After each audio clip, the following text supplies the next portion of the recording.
Boa noite. Boa noite. Então, peço desculpas aí a todos e a todas. Tivemos esse pequeno problema técnico aí, aguardando aí um pouquinho as pessoas retornarem, mas iniciar parabenizando, parabenizando a Record Incorporações por essa iniciativa, uma iniciativa abrangente do projeto Alagoas em Ação, uma iniciativa do Fórum Digital da Universidade Record, uma ação que amplia horizontes, uma ação que amplia o nosso pensar, a nossa visão de mundo, nos coloca em condição de visualizar novas oportunidades utilizando a criatividade. Então, hoje, nós temos a oportunidade de conversar com Renata Fonseca sobre o tema Cidades Inteligentes. Esse tema, nós vamos tratar ele em duas etapas. Primeiramente, o bloco sobre cidades inteligentes e depois também sobre empresas inteligentes. Os que tiveram infância na década de 60 e 70, né, vão entender se eu falar de Flintstones e Jetsons. Então, eu acho que falar de cidade inteligente e nessa pós-pandemia vai ser a gente trabalhar essa união aí de Flintstones e Jetsons, né? Unir o natural e o digital no sentido de construir novas soluções nesses sistemas econômicos dinâmicos. Então, como falei, hoje nós vamos conversar com Renata Fonseca. Trago aqui um currículo resumido, porque não daria tempo da gente ler o currículo completo, já que a live é limitada. Renata Fonseca, advogada pela PUC São Paulo, com formação em mediação e arbitragem. Desde já agradecemos São Paulo por ter emprestado essa paulistana aí, que hoje em dia é mais alagoana do que paulista. Tem especialização em pequenos negócios pela Fundação Dom Cabral, curso executivo de desenvolvimento territorial pela Universidade de Valência, mestre pela Universidade Federal de Alagoas em propriedade intelectual e transferência de tecnologia para inovação, com foco em políticas públicas de inovação. É gerente da Unidade de Competitividade e Desenvolvimento do Sebrae Alagoas. Fui secretária de Finanças de Maceió e no Sebrae Alagoas já ocupou a cadeira de diretora técnica e de gerente de gestão estratégicas e unidade de políticas públicas no Sebrae aqui de Alagoas. Então, Renata, seja muito bem-vinda. É um privilégio para mim ter sido escolhido para atuar como moderador, né? Então, como eu estava falando, vamos desenvolver em dois blocos e para esse primeiro bloco sobre cidades inteligentes, já te passo a palavra aí, dizendo que eu terei a missão difícil de controlar o tempo. Então vamos reservar 15 minutos para esse primeiro bloco e com a palavra, Renata Fonseca. Bom, boa noite a todas e a todos. Queria primeiro agradecer, na pessoa do Wagner, o convite para participar dessa série de lives da Universidade Corporativa Record, que tem trazido assuntos bastante atuais e bastante reflexões para que a gente possa aí, conhecer o mundo, né, no tempo pós-Covid ou pós-pandemia. E muito obrigada, Gerson, por ter aceitado o convite de ser mediador dessa live. Tenho certeza que você tem muito a contribuir também com os seus pensamentos e as suas ideias. Bom, falar de cidades inteligentes é falar de gente, né? Eu tenho estudado um pouco esse tema e a primeira palavra, a primeira sensação que as pessoas têm de cidade inteligente é que só enxergam um lado da tecnologia, do digital, da interoperabilidade entre os programas, a IoT, que é a inteligência das coisas, mas o que a gente mais vê é a questão de trazer o ser humano para o centro da cidade, como principal foco da gestão pública, né? O BID, ele traz uma definição de cidades inteligentes exatamente nesse sentido, que coloca as pessoas no centro do desenvolvimento, né? Ele incorpora, sim, essas tecnologias de informação e comunicação na gestão urbana e utiliza esses elementos como ferramenta para a melhoria da gestão. Então, assim, melhoria da gestão, sim tecnologia, sim digitalização, mas com o fim de ter um governo mais eficiente, mais participativo, né, e focado na real necessidade do cidadão. Renata, Oi. eu queria só pedir para fazer um aviso, né, para pedir que as pessoas que estão nos assistindo que utilizem aquele aviãozinho que tem ali embaixo, que ainda dá tempo de convidar outras pessoas a participarem, né? E que também demonstrem aí o quanto vocês estão gostando na live, mandando os likes aí, os coraçõezinhos. Desculpe interromper, mas por ser um tema tão interessante, né, a oportunidade de podermos ainda convidar outras pessoas. Então, pedir que os amigos aí mandem aviãozinhos convidando outras pessoas. Muito bem, vamos prestigiar. Então, a cidade inteligente, ela favorece um desenvolvimento integrado, sustentável, né? E ela propicia, a gestão pública, ela é mais inovadora, mais competitiva, mais atraente e mais resiliente, focado sempre no quê? Na qualidade de vida dos seus munícipes. Ao mesmo tempo que ela é mais inovadora e competitiva, ela atrai também mais empresas, ela melhora o ambiente no qual as empresas vão estar inseridas. E é isso que a gente vai falar um pouco na segunda parte dessa live. Então, o foco no cidadão é a razão de ser de uma cidade, né? Só que ao longo do tempo, o que acontece? A gestão pública, ela foi se voltando muito para dentro. Então, todos os processos, a maior parte dos processos de gestão, ele está voltado para dentro, para resolver os problemas da administração e não necessariamente do cidadão.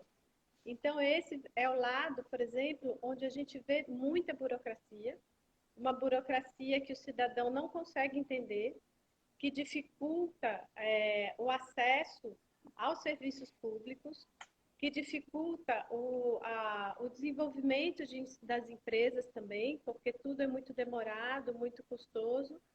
E quem faz o gestor público que acaba produzindo essa burocracia, ele garante, vamos dizer assim, os processos internos, mas esses processos não são mapeados, por exemplo, acompanhando a jornada do usuário, né? Então, a gente vê, por exemplo, exigências que muitas vezes são assim, que a gente não consegue, na verdade, entender, né? Lógico que tem uma finalidade administrativa, mas para o cidadão isso fica muito longe. E uma coisa que a gente chama atenção também é que, às vezes, a administração pública, quando ela vai trabalhar a digitalização dos seus processos, ela não desburocratiza antes. Então, a gente tem usado o termo, inclusive, da burocracia digital, que, na verdade, esse é a pior hipótese que poderia acontecer, né? Os processos devem ser simplificados, devem ser racionalizados antes de ser digitalizados, sempre com foco no cidadão. E uma coisa que a gente tem visto aí nesses tempos de pandemia é exatamente a quebra de alguns paradigmas na própria burocracia, na administração pública, né? A gente já viu aí caso de juiz, né, realizando casamento por WhatsApp. né? Imagina, o judiciário, que é tão cheio de ritualísticas, tudo, ele está aceitando novas formas de comunicação para atender as necessidades do cidadão. Então, eu acho que é uma reflexão que o gestor público pode fazer, passado o período de pandemia, essas concessões, vamos dizer assim, de desburocratização, o que é que pode ser incorporado também no dia a dia, tá? Uma cidade inteligente, ela também tem um ecossistema de inovação consolidado, organizado. A comunicação entre academia, setor produtivo, sociedade civil e o governo, ela é muito intensa. Há uma sinergia em busca do desenvolvimento. Há uma comunicação. Então, a academia, ela traz essa inovação, ela gera inovação para que os empreendedores possam produzir. Lembrando aí, né, usando a expressão do professor Silvio Meira, que a inovação ela pode ser traduzida em mais e melhores notas fiscais. Por quê?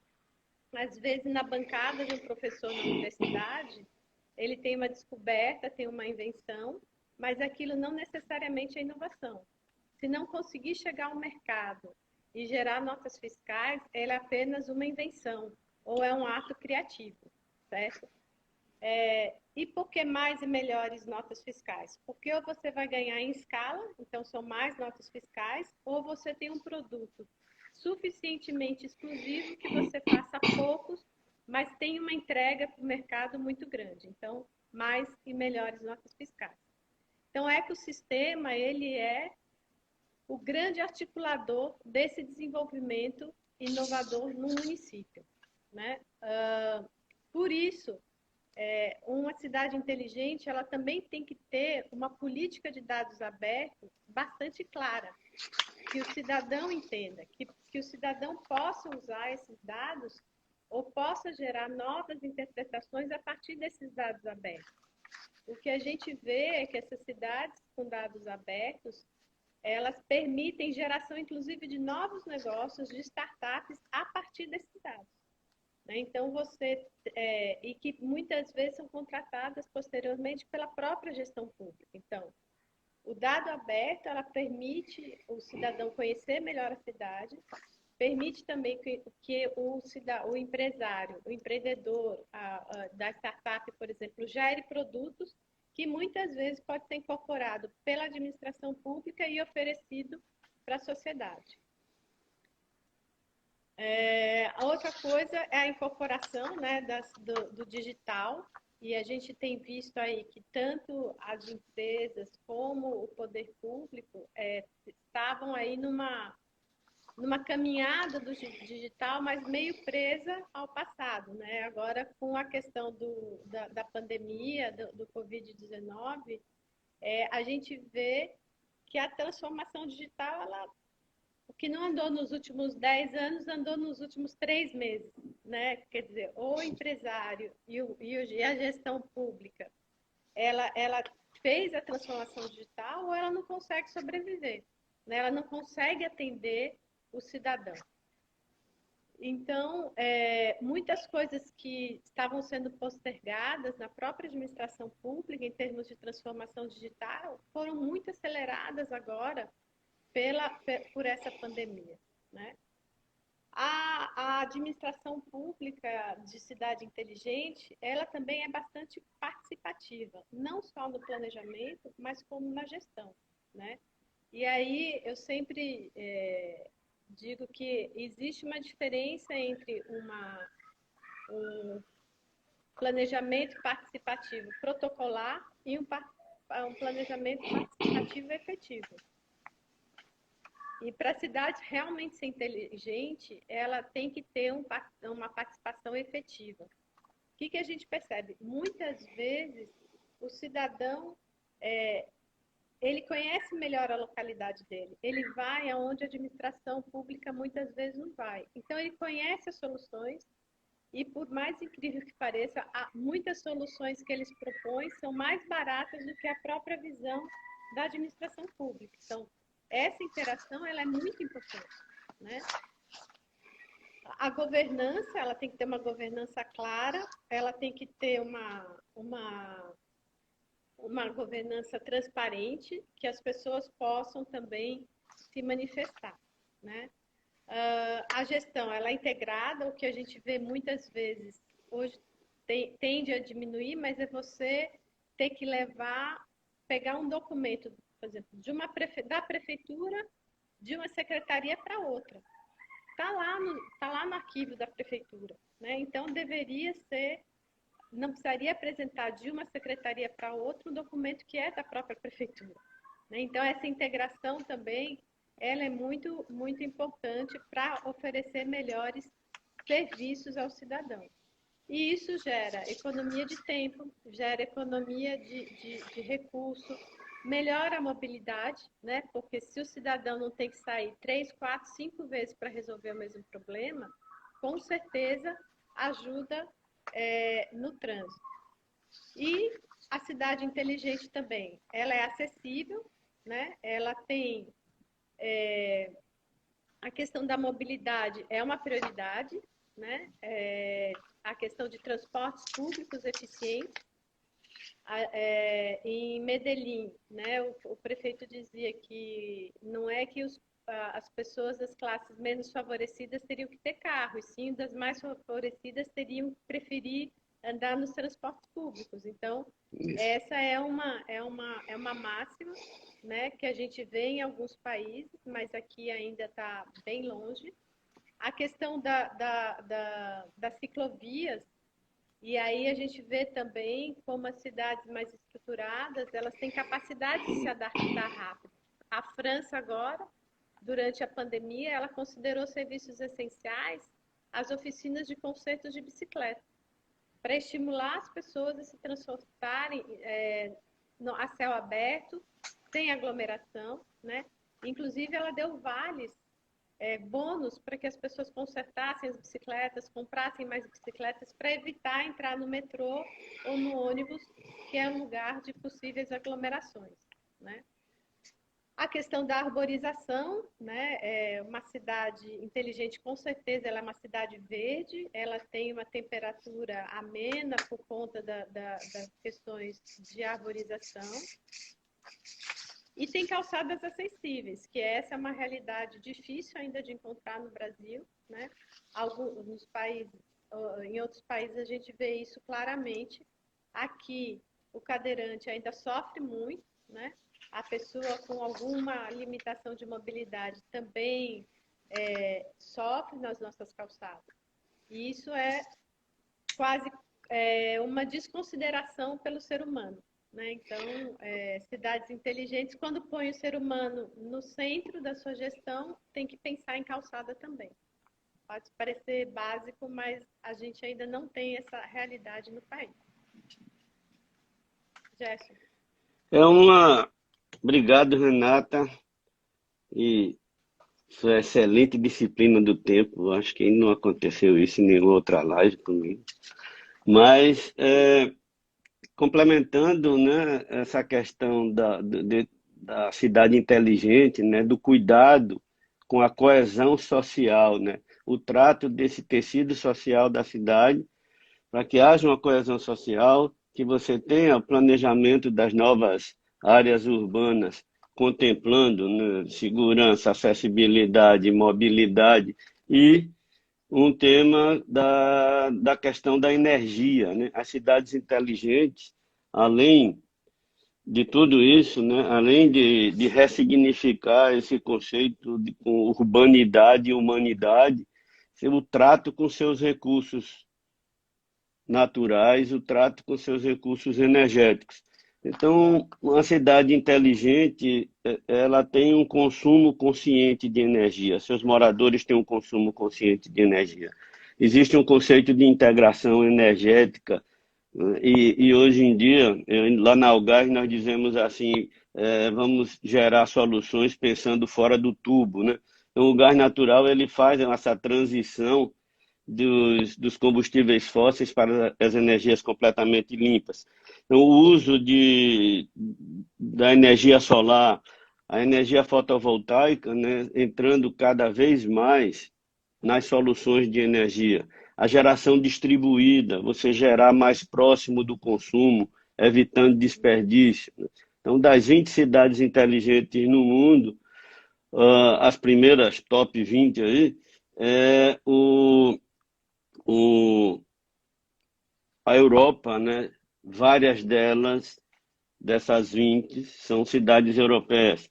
A Dinamarca tem um controle fantástico de consumo de energia. Até os sinais de trânsito, eles são desligados se não houver muito trânsito e são reativados. Então, o uso da internet das coisas e a internet 5G, que estão aí se avizinhando, isso vai também contribuir muito. Mas, como você bem falou, a chave está no foco no cidadão, de promover ao cidadão esse bem-estar social e ambiental, trabalhando urbanidade e humanidade, esse ecossistema em equilíbrio. E aí, Renata, nós poderíamos passar agora ao segundo bloco e falarmos sobre as empresas inteligentes. Olha, quero dizer que nós ultrapassamos aqui as 50 pessoas assistindo, no momento tem 48 pessoas, né? E um tema de bastante interesse, e mais uma vez registrar o meu privilégio de estar aqui atuando como moderador. Então, empresas Eu que inteligentes. agradeço. Bom, quando a gente faz um paralelo, né, com cidades inteligentes, né, e a gente vai para as empresas inteligentes, o cidadão passa a ser o cliente, né? Então, a empresa inteligente, ela tem que ter o foco realmente no cliente, né? Que a gente percebe em alguns momentos? Algumas empresas que estão nessa jornada da digitalização, de entrar nesse mundo digital, acabam, às vezes, se distanciando do cliente. Elas perdem o olho no olho do dono da empresa com o cliente, né? E esse é um cuidado que as empresas têm que ter, e aí a sua comparação com Flintstones e Jacksons, né? Ela é bem aplicável nessa situação. Tem que ter, sim, digitalização de processos de atendimento. A gente vai passar aí por um momento, né, de no touch, né, de tecnologias que você não tenha que tocar por conta dos contágios de possíveis pandemias, mas isso não quer dizer que vá se distanciar. E a gente vê, às vezes, a grande empresa, por uma questão até de recurso financeiro, ter facilidade do digital e se distanciando do cliente, e o pequeno, às vezes, se distancia porque ele está tão atropelado, tão submerso naquele dia a dia dele, que ele acaba se distanciando, né? A questão de gestão de processos, né? Às vezes, as grandes empresas, elas, por terem muitos processos, muito controle também, ela acaba se distanciando e complicando um pouco a vida do cliente dela, né? Ela pede tanta informação, ela pede tanto documento a ser preenchido, que ela acaba muitas vezes cansando o próprio cliente. E o cliente percebe isso e muitas vezes não volta. Ele nem reclama, mas também não volta, né? E esse excesso de processos internos também acabam dificultando que a empresa seja ágil na adaptação à realidade. Então, as empresas que conseguiram ter agilidade na revisão dos seus processos agora na pandemia são as empresas que estão melhor posicionadas aí no mercado, né? As empresas, a questão da inovação também. No Brasil, a gente ainda não tem a questão da cultura da inovação muito bem definida na maior parte das empresas. A pequena, como ela é ágil, muitas vezes o empresário tem uma ideia, é fácil implantar porque ele está ali no operacional. Mas as pequenas e as médias empresas, elas já têm alguma dificuldade de ter equipes criativas que gerem novas ideias. Até porque no Brasil também a gente não tem o hábito de ter a cultura do erro dentro das organizações, porque inovar é arriscar, né? E muitas vezes aquilo não dá certo. Então, essa cultura da inovação, ela precisa ser mais estimulada para que essas empresas se tornem empresas cada vez mais inteligentes, com produtos cada vez mais inovadores que mantenham a fidelização daqueles clientes, né? Mas isso precisa preparar os times das empresas, né? Precisa ouvir o cliente. Às vezes as empresas mandam pesquisas de satisfação para os seus clientes, mas o dono nunca liga para o cliente dele para saber, além da pesquisa, o que o cliente gostaria de dizer que não foi previsto pelo departamento de marketing, por exemplo. Então, essa aproximação também do dono da empresa, independente do tamanho, com o cliente, ela é importante, é a humanização, de novo, desses processos de atendimento. Quem nunca teve vontade de jogar o telefone, né, no chão, porque você vai passando de URA para URA, URA para URA, e você não consegue resolver o seu problema. Então, assim,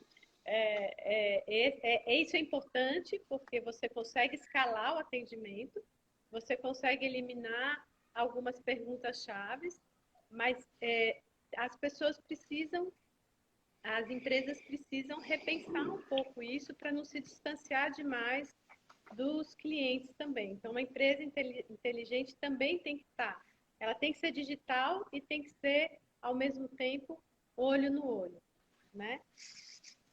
A resiliência, né? Ela tem que ter essa capacidade de se adaptar à gestão pública e à gestão, a administração de empresa também tem usado muito esse termo da ecologia, né?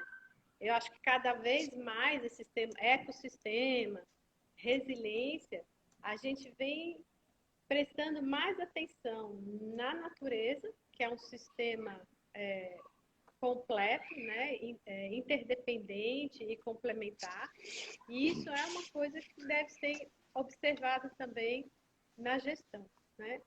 A questão da utilização de dados, eu acho que o gestor, né, ele não tem, no mundo de hoje, condição de fazer boas decisões se ele realmente não tiver dados, se ele não, a empresa dele não gerar dados, não for buscar pesquisas fora das suas empresas, contratar pesquisa de mercado, isso tudo é muito importante. Mas, de novo, não pode perder a distância, a decisão também tem que ser baseada em olho no olho do cliente. Tem a pesquisa e tem o olho no olho. A questão da sustentável, elas têm que ser sustentáveis, né? A gente tem uma geração de clientes novos que estão chegando ao mercado de trabalho, né? Que estão adquirindo meios de adquirir produtos, né? Renda para adquirir produtos, e o que a gente observa é que eles realmente têm uma visão diferente da sustentabilidade social, da econômica e do ambiental. Isso tem que ser um valor percebido por todos os clientes da empresa. Outro dia eu vi um jovem falando, não, mas aquela empresa só faz ação social porque desconta do imposto de renda. Isso não é um valor para ela. Então, é uma geração que tem um outro olhar, né? E as empresas precisam estar atentas a essas questões para garantir aí futuros clientes, né? Pode ser que os pais desses jovens ainda não tenham essa percepção, mas esses jovens já estão tendo uma questão de inclusão de gênero, né? De várias coisas que as empresas ainda não estão tão acostumadas à inclusão, todo tipo de inclusão. Eu acho que o mundo vai ser cada vez mais inclusivo e compartilhado. Então, as empresas precisam estar atentas a isso também, para que elas sejam bem aceitas pela sociedade. E aí a sustentabilidade econômica, que é a própria sobrevivência da empresa, essa sustentabilidade social, realmente com uma preocupação de contribuir com o entorno, de melhorar a vida daquela comunidade onde a empresa está instalada, e o ambiental, né? Cada vez mais a gente vai ter reações à questão do uso de energias limpas, né?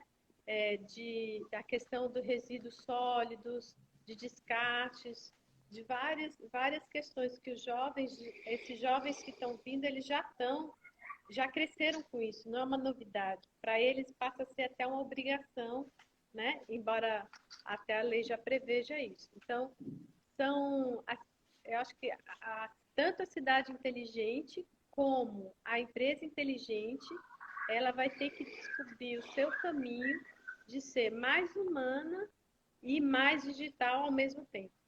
Eu acho que esse é vamos dizer assim, a chave para que as coisas aconteçam daqui para frente. Então, acho que nosso tempo... Não, estamos bem no tempo. Estamos com 25 minutos, então temos aí pelo menos mais uns 10 minutos aí para conversar. Arrematando, Renata, né, dessa conclusão tão óbvia, né, de que as cidades inteligentes elas precisam ser mais humanas, né? Então, ela tem que ser humana, natural, digital e sustentável. As empresas também. Então, é um ambiente de integração e complementariedade. É integração de todos os fatores, integração das tecnologias, integração na coesão social, integração de soluções de mobilidade, né? Integração energética, integração das cadeias de valor que atuam naquela cidade. Os resíduos, como você falou, numa cidade inteligente, até o resíduo é fonte de energia. Hoje já trabalhamos com o conceito do gás natural renovável, que é o gás obtido a partir dos ambientes de depósito de resíduos, né? Esses depósitos sanitários, ou então em outros locais, né? Várias usinas dessa pelo mundo, de utilizar o próprio lixo como combustível para a geração de energia daquela cidade. Então, você zerando o impacto ambiental que aqueles habitantes da cidade possam gerar.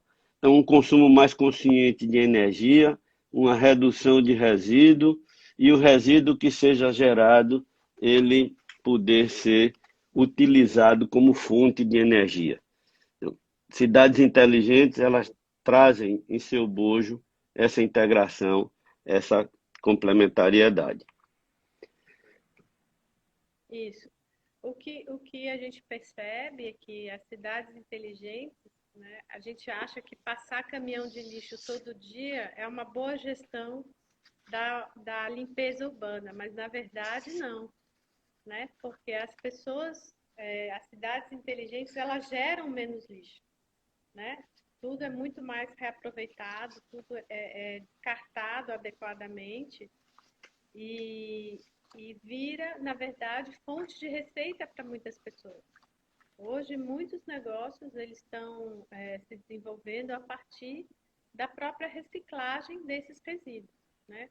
A gente vê vários municípios do estado, do interior, que eles têm pontos de coleta do seu resíduo sólido, né? Às vezes 40 quilômetros da cidade, e o custo do transporte é enorme, né? Quer dizer, se gerasse menos lixo, tinha menos resíduo para transportar e aquele dinheiro poderia estar sendo aplicado em escolas, em hospitais, enfim. Uma coisa que eu gostaria muito de ressaltar, que eu acho que eu pulei, é a questão de que a infraestrutura tecnológica de uma cidade inteligente, né, ela permite que negócios inteligentes eles sobrevivam cada vez mais. Então, o que é que a gente está vendo agora? Pequenas empresas têm sobrevivido usando a questão do WhatsApp como principal canal de venda, né? Mas muitas cidades não estão conseguindo fazer isso porque não tem internet de qualidade. A outra questão agora que a gente está vendo e que acelera bastante a desigualdade social do nosso país é a questão das aulas não presenciais. Então, mesmo na classe média, você começa a ter um distanciamento, porque tem um menino que cada um na casa tem o seu computador, o seu quarto, tem uma internet de 240, né? E o outro que tem um computador na casa, né, ou dois no máximo, a mãe está trabalhando em home office e ele tem que assistir a aula, não vai ter a mesma qualidade de aprendizado. E muito mais difícil ainda são as crianças das escolas públicas. Como é que você vai dar aula, né, numa escola pública pelo meio da internet, se a gente não tem todos os bairros ou todas as cidades, todas as regiões do país cobertas com uma infraestrutura de uma cobertura razoável, pelo menos. Então, isso impacta na sobrevivência das pequenas empresas e também nas questões sociais gravemente. Né? A gente está vendo aí se a educação do país já não era uma das coisas mais exemplares do mundo, nessa situação de pandemia, por conta do isolamento e da necessidade das crianças terem aulas remotas, isso vai se agravar muito, né? Porque a gente não tem infraestrutura adequada de internet para todo mundo. A gente tem uma banda pesada, não chega, as pessoas não usam 100% dos recursos que um smartphone poderia ter. Né? Então, isso é uma coisa que uma cidade inteligente, ela começa por uma infraestrutura de sistemas que permitem não só os semáforos inteligentes, a segurança inteligente, mas que o cidadão ele possa usufruir dessa rede pública, né, para fazer negócios, para estudar e para as questões sociais. Então, essa é uma questão que a gente tem que enfrentar rápido para não agravar esse distanciamento social. E a cidade inteligente, ela coloca cada vez mais a serviço do cidadão, né, mais serviços, mais oportunidades de integração. Eu li recentemente, né, que em Nova York eles transformaram as antigas cabines de telefone em locais de acesso à internet, onde o cidadão pode chegar ali na cabine e acessar uma série de informações sobre a cidade, ele tem acesso, ou seja, algo que estava obsoleto foi ressignificado, tendo um novo uso e um uso para o cidadão, né? Aqui no Brasil também, um exemplo de cidade inteligente que sempre se destaca, se fala, né? Curitiba, em função da sua mobilidade, de seu sistema de transporte urbano e outros fatores mais. Então, devemos, assim, estar atento a promover essa integração e essa comunhão com o digital de forma a propiciar mais serviços e oportunidade ao cidadão. Você falou ainda há pouco, né, de um jovem que exige da empresa de comprar a escolha da compra de um produto de uma empresa ou de outra em função daquela empresa ter um propósito, né? Então, hoje no mundo você vê um movimento muito claro, né, da compra em empresas que têm um propósito. Eu acho que isso também pode se traduzir, né, para as cidades que têm um propósito. Então, as cidades inteligentes são cidades que têm um propósito de oferecer essa condição de melhor qualidade de vida do cidadão, de maior acesso, de maior integração, de maior complementariedade entre todos os recursos. Renata, bastante gente acenando ali, no momento ali, Marcos Vieira já acenou várias vezes, né?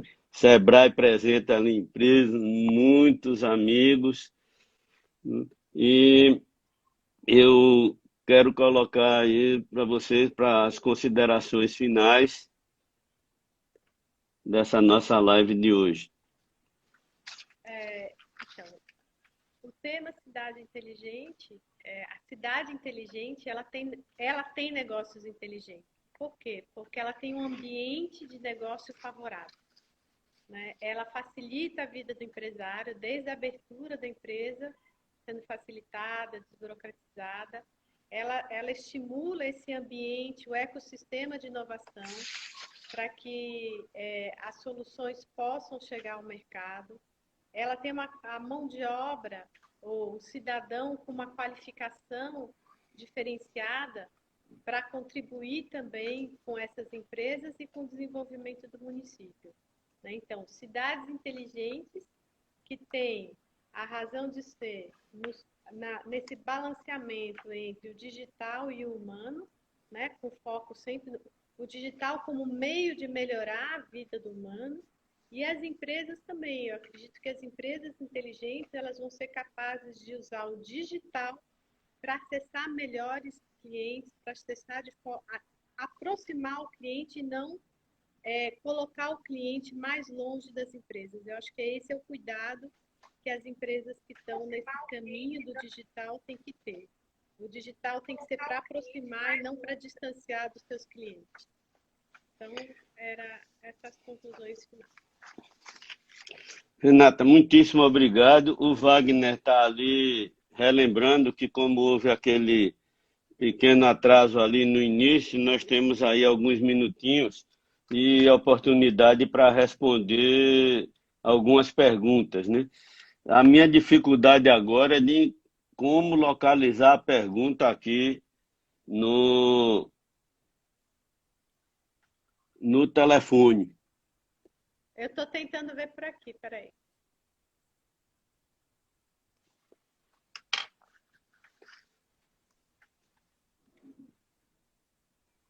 Eu não consegui localizar a pergunta aqui.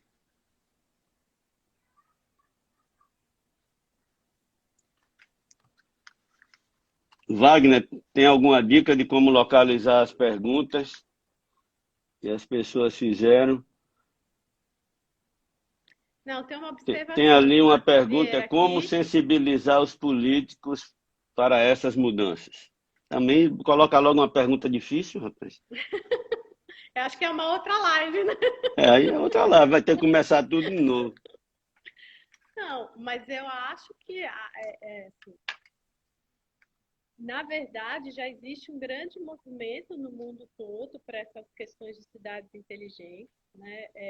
Maceió tem uma lei já de cidade inteligente, que foi aprovada ano passado, que criou um comitê, um conselho de ciência e tecnologia e inovação, para estimular esse ambiente inovador, para que possa contribuir também com a melhoria do ambiente de negócios, né? É um movimento natural. Eu acho que a gente tem que prestar atenção no que os nossos representantes estão pensando e estão fazendo, né?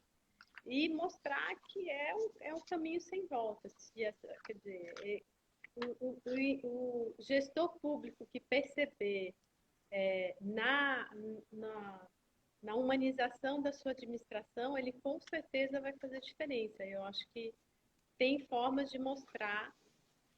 Uma outra coisa que é fácil de convencer um gestor público é o seguinte: eu pego sempre numa área que eu conheço um pouco mais. Em 2006, existiam 5 milhões de empresas formais no país, né? Agora, a gente vai para 20 milhões. E o número de servidores públicos diminuiu quase 40%, porque todos eles estão se aposentando. E muitas cidades não têm condição de fazer novos concursos. Então, o único caminho que tem é a simplificação dos processos e os processos serem digitalizados. Esse atendimento ser feito de forma diferente. Então, a digitalização no serviço público ele pode representar economia de gastos consideráveis, né? Que é uma forma de você convencer todo gestor público. Tudo que reduz gasto é uma forma de convencer gestor público também, mas realmente é um tratado que levaria muitas horas para a gente conversar aqui. Tem uma outra pergunta ali de Magalhães Suelânio. Maceió está pensando em implantar seu parque de empresas de base tecnológica? Você tem alguma informação a esse respeito? Não, o que eu venho acompanhado de Maceió é que eles têm feito eles têm trabalhado em sistema de labs, que eles chamam, né, de laboratórios. Eles têm trazido startups para dentro da administração. Eles fizeram 2 labs, ou seja, eles convidaram várias startups. Numa primeira rodada, as startups apresentaram os seus produtos. A equipe da prefeitura avaliou o nível de maturidade desses em 3 grupos. Uma que eram muito iniciais, as empresas precisavam amadurecer mais. Um segundo grupo, que eram empresas que precisavam pivotar, ou seja, experimentar mais efetivamente esse produto dentro da administração, e eles abriram a administração para que esses produtos fossem apresentados na educação, na saúde, na questão da economia, na questão de recursos, resíduos sólidos. Então, alguns aplicativos, algumas experiências estão sendo aplicadas. E uma fase de startups mais adiantadas que precisariam de mentorias para terminar de fechar os seus produtos, e essas mentorias estão sendo feitas com vários parceiros, inclusive de fora do estado. Então, a questão da inovação tem sido testada, por enquanto, dessa forma dentro da administração. O Wagner está lembrando aqui do Sururu Valley, né? E também lembro de uma recente lei municipal de estímulo à implantação de empresas de base tecnológica ali em Jaraguá. Eu assisti uma palestra no ano passado sobre isso. Não sei se já foi aprovada nem como está. Temos mais uma pergunta aqui, Renata, do Ari Santiago. Ele pergunta: Renata, as cidades pós-pandemia deverão se tornar mais inteligentes. Quais soluções podem ser incorporadas nos municípios alagoanos? Eu quero só lembrar aqui o seguinte: a qualquer momento pode ser que caia a nossa live, já estamos aí com 45 minutos, mas continuaremos aqui até que se complete o tempo e que o Instagram nos tire do ar. Eu acho que o papel dos municípios nesse momento, na verdade, mais do que produtos, é orientar como deve ser essa retomada. Quais são os limites, de forma clara, objetiva, para que esses empresários saibam quais são os equipamentos que eles vão ter que usar, quais são os distanciamentos que vão ter que ser respeitados por setor. Então, assim, o empresário está muito ávido por retomar, obviamente, as suas atividades, mas eles querem retomar com segurança. Então, eu acho que o papel do município, nesse momento, é realmente a orientação de como fazer essa retomada com segurança para a comunidade. Né? Eu acho que nesse primeiro momento seria isso.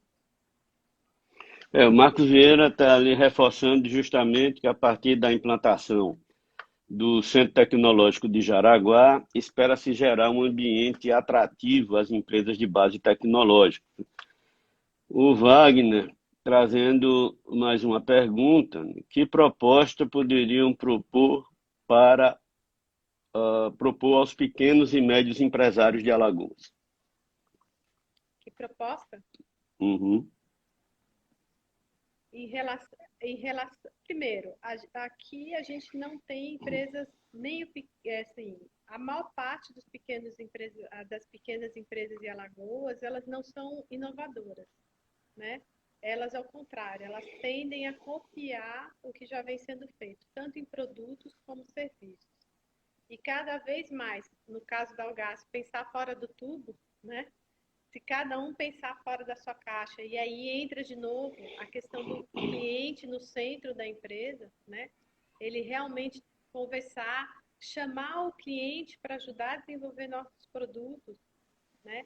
Isso pode gerar inovação, pode gerar a melhoria do mercado daquela pequena empresa. Às vezes a empresa não tem grandes recursos para investir, mas se ela traz o cliente para co-criar um produto novo ou um serviço novo, a partir dessa experiência, ele pode ter aí uma melhoria bem grande na questão de ganhos de mercado, porque o que a gente vê é que principalmente a pequena empresa, o microempreendedor individual, ele sai copiando, todos eles compram do mesmo atravessador, então, assim, não existe uma variação de mercado muito grande. Então, isso acaba limitando o crescimento dele. E nós temos assim exemplos exitosos aqui em Alagoas, né? Ao pequeno, a experiência do projeto Empreender na associação comercial, um E, estímulo ao colaboracionismo, né? Então, você trabalhar com cooperação e colaboração. Acho que para esse primeiro momento, poder utilizar esses conceitos, mobilizar essas unidades que podem catalisar a junção dos empresários, né, se unir, das né? empresas de pequeno porte, porque outro dia eu estava conversando com um amigo e ele falando assim que a questão da crise, né, que nós estamos passando é como quando eu era menino tomar banho de mar na praia da Avenida, né? Vem uma onda, depois que passa a onda, você tem que saber se o seu calção está no lugar, né? Então, ou se tomou um caldo, ou se bebeu água. Então, esse choque da onda aí vai deixar muitos numa situação, é oportunidade para uns, mas vai deixar vários outros numa situação delicada e que precisa justamente desse ambiente de colaboração e de cooperação.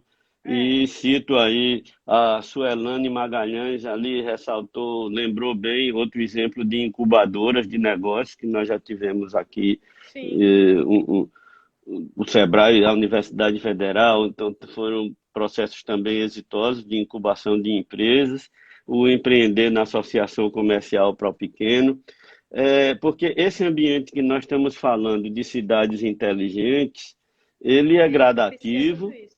né? Ele é gradativo, mas ele não vai ser um estalar de dedos ao acabar a pandemia, né? Mas é nesse momento, né, a importância do planejamento, de um planejamento que vise, né, que dê uma visão prospectiva de futuro e que se construa esse futuro desejado com base em ambientes de cidades inteligentes.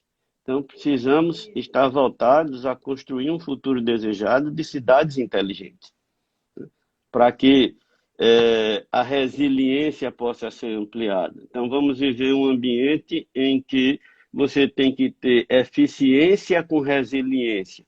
Não basta apenas ser eficiente, mas se você não tiver a capacidade de se recompor rapidamente após o choque, o ambiente de cidades inteligentes ele vai propiciar isso, né? isso. Um ambiente de É, eficiência com resiliência. Mas é algo para um futuro, mas que nós precisamos começar a construir agora, planejar esse futuro agora, visualizar essas oportunidades agora. o futuro começa agora, né? Se a gente não fizer agora, ele chega e como uma onda mesmo, né? Então a gente precisa. Eu vejo muito que os empresários da pequena empresa eles têm uma tendência, principalmente nessa fase de crise, de se isolar, porque às vezes ele fica ali tão perdido naquele universo dele e nesse momento ele tem realmente que se unir, tem que a outros empresários, né? Ou para fazer serviços complementares, ou para experimentar e trocar experiências com as mesmas dores que eles possam estar sentindo e procurar capacitação, informação, dados, né? Aprender a usar um pouco de dados. Eu acho que esses projetos que você citou, a gente tem aí as incubadoras, o Empreender, na lei municipal, ela prevê inclusive estímulos a coworkings, né? As incubadoras, inclusive de negócios de impacto social, né? É uma lei bastante moderna, ela entende que os negócios de impacto social também são negócios inovadores e devem receber apoio como tal, né? Que são um setor aí que vem crescendo bastante. A economia criativa foi contemplada também. que é um setor que emprega milhares de pessoas, tem mais de 43 setores dentro dele, né? E que é puro serviço, né? Todos eles são, a maior parte é serviço e depende muito emprega muita gente. E é um setor que, pelas pesquisas do Sebrae, dos 3 setores mais impactados, economia criativa, turismo, né? E a parte de alimentos também. Então, a gente percebe que economia criativa, ao mesmo tempo que ela é um setor que distribui renda, porque ela é um negócio que não exige muito investimento inicial, né? Mas ela, ao mesmo tempo, como ela depende, como é que agora mesmo, setor de audiovisual, como é que vai fazer filme sem dar beijo, sem ter contato pessoal, né? Então, assim, é um novo aprendizado, eles estão bastante assustados, muitos tinham ganho os editais de audiovisual, tanto do Estado como da Prefeitura, já estavam no meio da produção dos filmes e agora vem uma regra que não pode ter mais de 2 pessoas na mesma cena. Se tiver 2 pessoas, tem que guardar 2 metros de distância. Então, fica bastante... É tudo muito novo, a gente vai ter que aprender. Mas a interdependência, né, é uma característica dessa sociedade, de reconhecer a interdependência, que eu acho que os empresários que percebem isso, eles vão conseguir sair dessa onda com calção no lugar. A questão da economia criativa, né? Nos 7 trilhões do nosso PIB do ano passado, 300 bi foi da economia criativa. Isso. Né? Ela emprega, ela distribui renda, ela reage rápido, é uma coisa fantástica. O turismo, para o nosso estado, ele tem uma importância fundamental, né? Foi o primeiro a sair da crise e o retorno da crise para o turismo ele vai ser mais lento do que outras áreas e é um setor primordial para o nosso estado.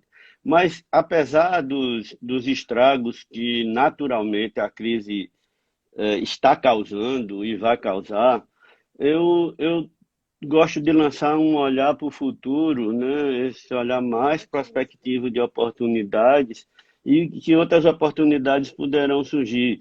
As cadeias de valor, elas terão que ser mais nacionalizadas agora. Então, que oportunidades podem ter para Alagoas nesse sentido? Produção de fármacos, uma economia mais natural, a agricultura familiar que pode ser trabalhada nesse sentido, a ampliação do que se pode ter ao redor das usinas, né? A grande indústria de Alagoas, ou seja, uma ampliação da usina que hoje já produz açúcar, álcool e energia, mas você ter uma ampliação para que você utilize, né, aquilo para um potencial para outra indústria química, né? Não sei se fármacos, cosméticos, ou não sou especialista na área, mas precisamos olhar para todo o potencial que nós temos e lembrando aí o Schumpeter, né, o austríaco, lá, o pensador austríaco,